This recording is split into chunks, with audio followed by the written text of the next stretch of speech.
त्या भगवान अरहंत सम्यक संबुद्धांना त्रिवार पंचांग प्रणाम करतो.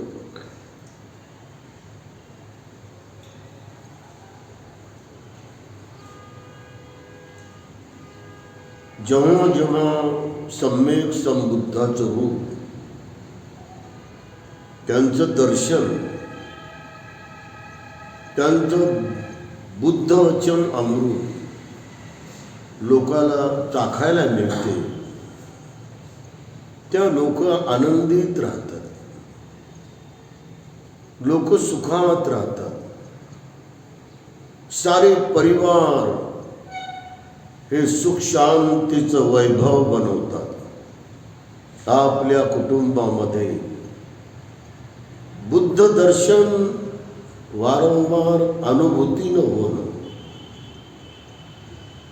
अंतर्मनाची अनुभूती आपल्यामध्ये जागून ते बुद्ध दर्शन होणं, बुद्ध शिलाचं अंतर्मनाच्या अनुभूतीतून दर्शन होणं, सम्यक समाधी विपස්සनेमध्ये खोल उतरून अंतर्मनाच्या अवस्थेतून बुद्धाचं दर्शन होणं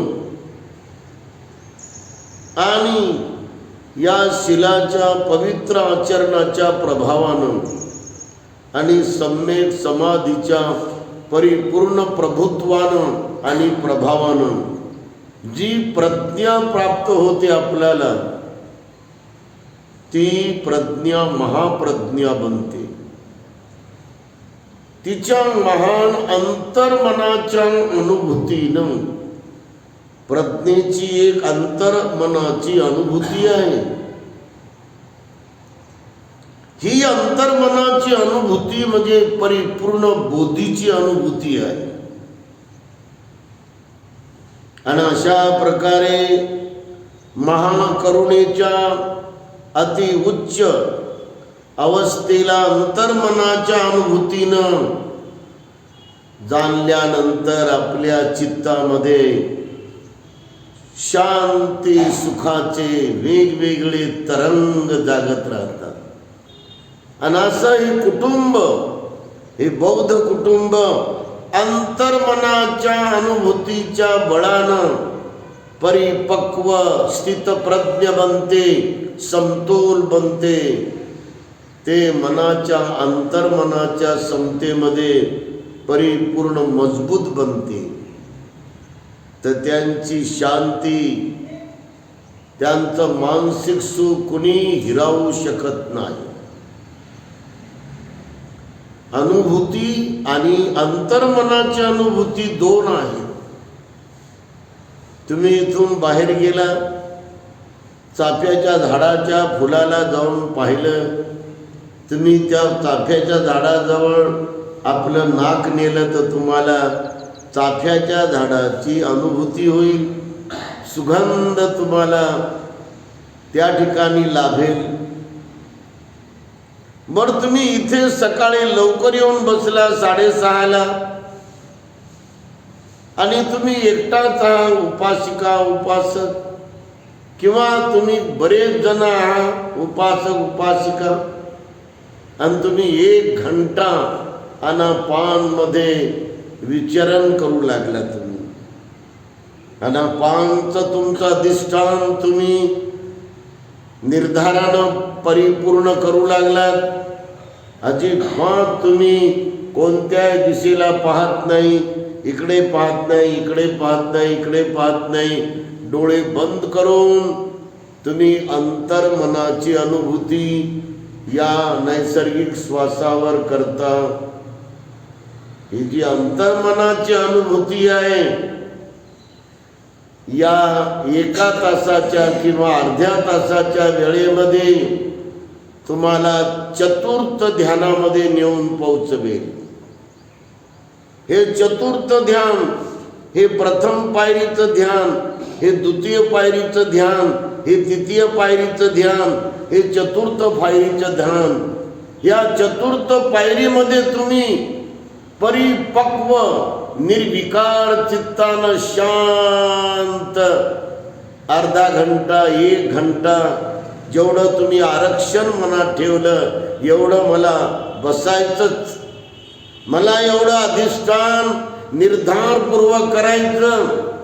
हे जेव्हा तुम्ही ठाम ठरवता तर तिथे तुम्हाला परिपूर्ण आणि परिपक्व निष्पाप निष्कलंक निर्विकार मनाची अंतर्मनाची ही महान बोधीची अनुभूती लाभू लागते. आणि इथे तुमचं असंतुलन जाते, तुमचा बावळटपणा जातो, तुमची खसकन क्रोध करायची सवय जाते. तुम्ही खसकन कुणा डोळे वटारून दात खाऊन द्वेष करायची सवय जाते. तुम्ही खसकन कुणावर मोहित होऊन कुणावर लोभ करून मोह आणि लोभाच्या प्रवाहामध्ये व्हायची तुमची ही बावळट सवय जाते. कोणत्या गोष्टीला मी फार मोठा झालो असं म्हणायची सवय तुमची जाते. कोणती घमेंड दाखवायची सवय तुमची जाते. कोणताही मोठेपणा, मी का कमी आहो का? 3 कोटीचा मालक आहे मी आज, मी काय कमी आहो का? 4 लेकराचा बाप आहे मी का कमी आहे का? एक माझं पोरगं फॉरेन मध्ये आहे. अशा फुशारक्या मारून अहंकारामध्ये विवरण करण्याची ही बावळट सवय आपली निघून जाते. शांत स्थित प्रज्ञ आपण होतो. ही अंतर्मनाची बोधी आपल्याला प्राप्त होत राहते. अंतर्मनाला जागवणं म्हणजे बाह्य मन आणि अंतर्मन हे एक झालेलं असते. नाहीतर सर्वसाधारण माणसाला बाह्य मन कुणीकडे ओढत नेते, अंतर्मनात तर काहीच माहीत नसते की तू कुणीकडे चालला म्हणून. बाह्यमन काय बोलते, बाह्यमन काय चालते, बाह्यमन कुणीकडे घेऊन जाते. बाह्य बोलणं, बाह्य बसणं, बाह्य समजून घेणं, बाह्य खाणं पिणं करणं, बाह्य रूपामध्ये झोपणं, चालणं, राहणं, उठणं, धावपळ करणं, याचा थांग पत्ता अंतर्मनाला काहीच नाही. आणि म्हणून अंतर्मनाची ज्योती प्रज्वलित केल्याशिवाय अंतर्ज्ञान कसं जागणार आहे? जागू शकते का? म्हणून बोधिसत्व आपल्या भारतामध्ये जेव्हा तयार झाले तेव्हा त्यांनी अखंड भारताला बुद्धमय करण्याची घोषणा केली. मी सारा भारत बुद्धमय करेन. आणि त्यांनी पूर्ण घटनेमध्ये जे काही मूल्य आहे, ढाचा आहे, ते बुद्ध धर्माचा त्यांनी त्याच्यात आणला. समता हे बुद्ध धर्माचं ब्रीद वाक्य आहे. न्याय, बंधुत्व आणि स्वातंत्र्यता हे सारे बुद्ध धर्माचे मुख्य असे पिलर आहेत. आपल्या तिरंग्यावर धम्मचक्र आहे. हे बुद्ध धर्माचं संपूर्ण ज्ञान आहे. राष्ट्रपतीच्या मागे भगवान बुद्धाची भव्य स्टँडिंग भावमुद्रा आशीर्वादाची, आणि तिथे पालीतले वचन सारे चरत भिक्कवे चारिकं बहुजन हिताय बहुजन सुखाय लोकानुकंपाय ताय विताय सुखाय देव मनुष्यानं दे सत्त भिक्कवे आदि कल्याणं भज्य कल्याणं परियोष कल्याणं सात्त व्यंजनं परिपुन्नं परिशुद्धं ब्रह्मचर्यं पकासेती.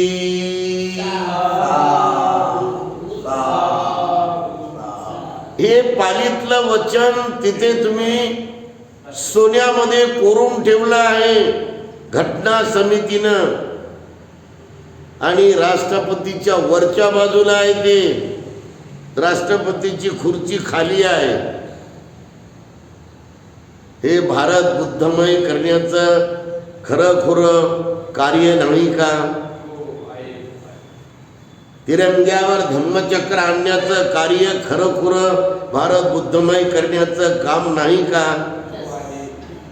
आणि प्रत्येक जातीला, प्रत्येक जमातीला, प्रत्येक वर्गाला, प्रत्येक संपूर्ण समाजाच्या कुटुंबाला हक्क देणं, न्याय देणं, त्याला समतेमध्ये आणणं, त्याला सवलती देणं, त्याला सर्व अधिकार देणं, त्यांचा स्वाभिमान जागवणं, त्याला मूळ प्रवाहामध्ये आणण्यासाठी रणांगर मोकळं करून देणं, आणि लढा, तुम्ही लढून तुमचे हक्क मिळवा असं वातावरण तयार करून घेणं हे भारत बुद्धमय करण्याचं काम नाही का? आणि त्याशिवाय 9 कोटी लोकांना दीक्षाभीमावर बोलून सामूहिक धम्मदीक्षा समारंभ आयोजित करून मॉब सायकॉलॉजीमध्ये लोकांचं मन बुद्धमय करणं, लोकांच्या मनात बुद्ध जागवणं, आणि त्रिशरण पंचशीला घेऊन हिंदू धर्माच्या मूळ चातुर्वर्ण नरकातून बाहेर पडणं आणि बुद्ध धम्मामध्ये पवित्र होणं हे बुद्धमय भारताचं काम नाही का? आणि म्हणून आपण पुन्हा याच्यामध्ये परिपक्व झालं पाहिजे. हे जे आपण म्हणतो नमो तस्स, हे नमो तस्स जे म्हणतो आपण, त्याला तस्स जे म्हणतो हे त्यांना म्हणजे काय? हे 4 आर्य सत्य हे त्यांनी शिकवलेलं आहे. सम्यक संबुद्धाने शिकवलं. या 4 आर्य सत्याची आपण अनुभूती घेता का? दुःखार्य सत्याची अनुभूती आपण घेता का?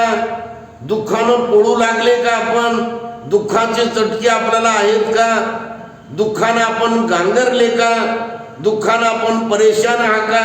दुःखानं आपण रडता का, पडता का, हाणून घेता का, आक्रोश करता का, कंदन करता का?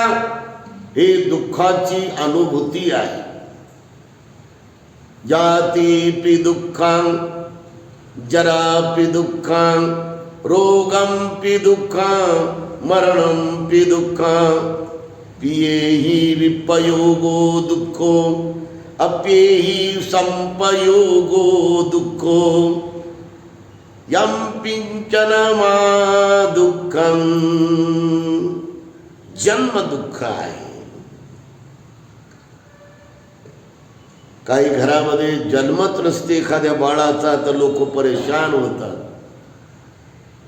12-12 वर्ष 8-8 वर्ष बाळाचा जन्म होत नाही त्या घरात लोक एकसारखे हुरू लेकरू नाही म्हणतात की नाही? आणि ज्याच्या घरात लवकरच लेकरं होतात त्या लेकराला पाहिल्याबरोबर जवळचे दूरचे आई सर्वच जण म्हणतात याचं नाक असं असतं तर बरं झालं असतं, याचा रंग असा असता तर बरं झालं असतं, याची हनुमटी अशी पाहिजे होती, याचं शरीर असं पाहिजे होतं. याचं डोकं असं पाहिजे होतं, असं पाहिजे होतं, तसं पाहिजे होतं, हे आमचं लेकरू असं पाहिजे होतं, असं पाहिजे होतं, तसं पाहिजे होतं, तसं पाहिजे होतं, असं नाही पाहिजे होतं, असं नाही पाहिजे होतं, हे पाहिजे होतं, पाहिजे होतं, पाहिजे होतं, हे नाही पाहिजे होतं, हे नाही पाहिजे होतं. यालाच तर आपण समजून घेतलं पाहिजे की नाही पाहिजे होतं म्हणजे असमाधान आहे. म्हणजे जे मिळालं त्याच्या संतुष्ट नाही, समाधान नाही. जे असमाधान आहे त्यालाच बुद्ध दुसऱ्या भाषेमध्ये म्हणतात दुःख आहे. आणि जे समाधान आहे त्याला सुख म्हणतात, त्याला धम्म म्हणतात. आणि म्हणून जन्म दुःख आहे, रोग येणं दुःख आहे. कोणता ना कोणता रोग माणसाला परेशान करतो.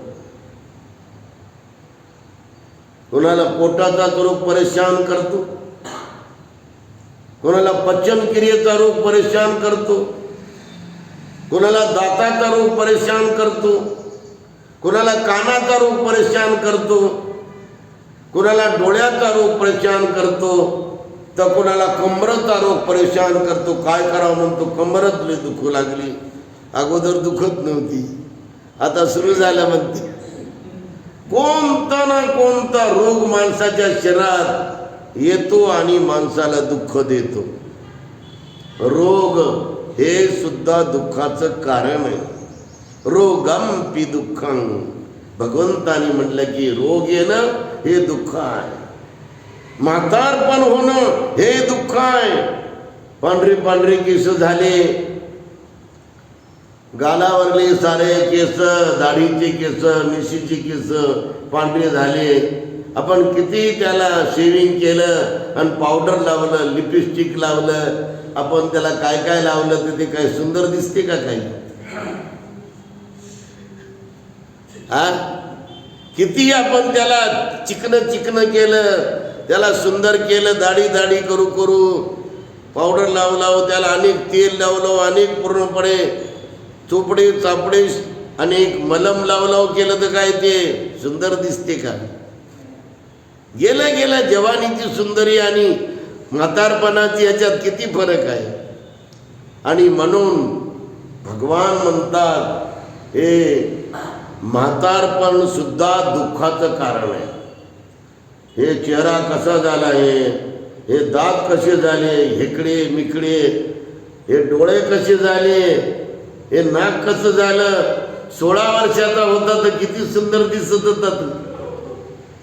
15, 16, 17, 18, 22 वर्षाचा होता तर काय खूबसूरत हिरो दिसत होता, आणि आता कसा दिसू लागला. म्हणजे माणसाला सुद्धा ते त्याचं सौंदर्य हे परिपूर्ण पसंत पडत नाही. कुणीकडे बदल होऊन जातो. म्हातारपणाचा बदल प्रचंड होतो आणि म्हातारपणामध्ये दुःखच दुःख आहे. चालवण्यामध्ये दुःख आहे, बसवण्यामध्ये दुःख आहे, खाण्यामध्ये दुःख आहे, बसण्यामध्ये दुःख आहे, उठण्यामध्ये दुःख आहे. साऱ्या कामामध्ये दर्द आणि दुःख आणि परेशानी होते त्या माणसाची. आणि म्हणून भगवान म्हणतात जरापि दुःखं, म्हातारपण येणं हे दुःख आहे.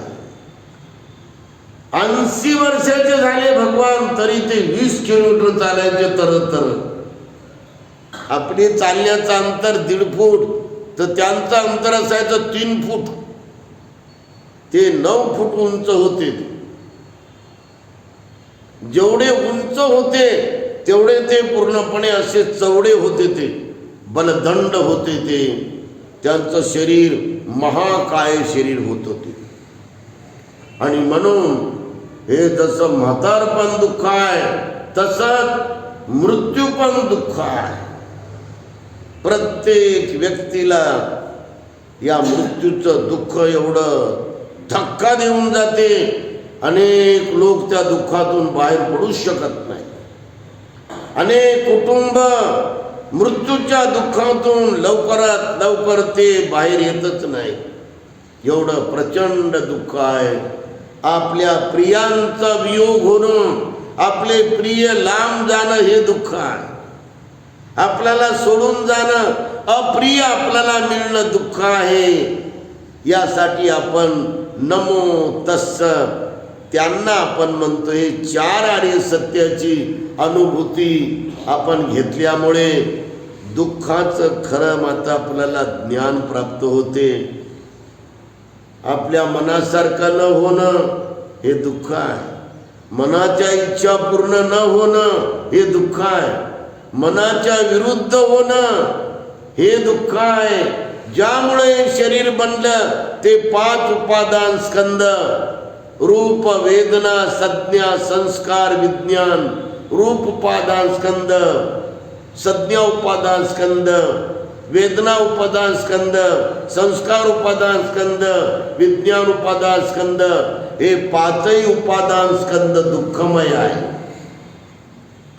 अशा प्रकारे संपूर्ण जीवन माणसाचं या संसारामध्ये दुःखी असते.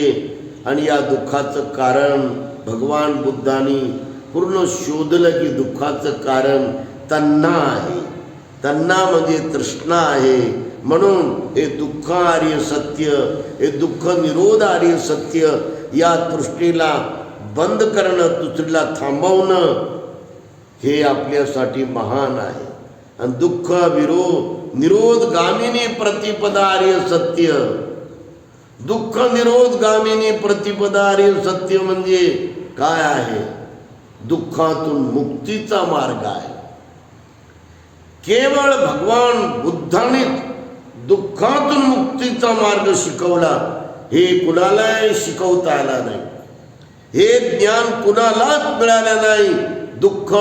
दुःखाचं कारण, दुःखाचा निरोध, दुःखमुक्तीचा मार्ग या 4 सत्याची अंतर्मनानं अनुभूती घेऊन आपण त्यामध्ये तज्ञ होणं, त्यामध्ये परिपूर्ण ज्ञान संपन्न होणं ही आपल्या या भगवंताच्या शब्दामध्ये तस्स त्यांना आम्ही वंदन करतो की ज्यांना 4 आर्य सत्याची बोधी प्राप्त झाली.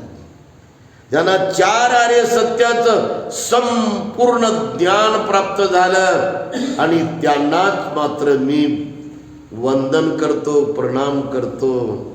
ते दुःखमुक्तीचं ज्ञान आम्हाला देतात. हे दुःखमुक्तीचं ज्ञान सम्मा दिठ्ठी सम्यक दृष्टी, सम्मा संकल्पो सम्यक संकल्प, सम्मा वाचा सम्यक वाचा, सम्मा कम्मंतो सम्यक कर्म, सम्मा आजीवो सम्यक आजीविका, सम्मा वायामो सम्यक व्यायाम परिश्रम, सम्मा सती सम्यक स्मृती परिपूर्ण जागृती, सम्मा समाधी सम्यक समाधी. हा केवळ भगवान बुद्धांनी प्राप्त केलेला मार्ग आहे. कुणाला असा मार्ग मिळाला नाही. कोणत्या धम्म संस्थापकाला, धर्म प्रवर्तन करणाऱ्या व्यक्तीला असा मार्ग मिळाला नाही. केवळ भगवान बुद्धाला हा मार्ग भेटलेला आहे. आणि म्हणून याला आपण वंदन करतो की दुःखमुक्तीचा मार्ग आम्हाला फक्त भगवंताने शिकवला. अष्टांग मार्ग, आर्य अष्टांगिक मार्ग, आणि याची अनुभूती आपण दररोज घेतली पाहिजे.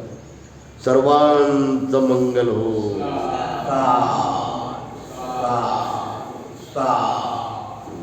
मंगल मैत्री आशीर्वाद. अभिवादन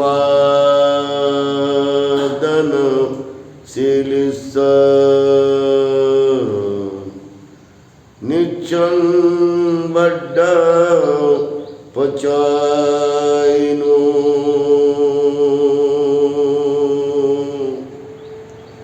चतारु धम्मा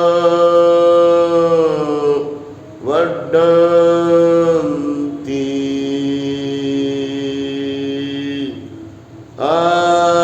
आयुवन्नो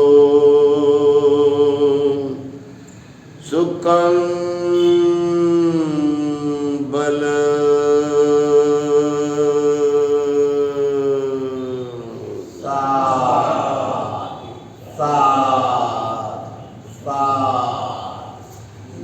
अखंड नमामि गम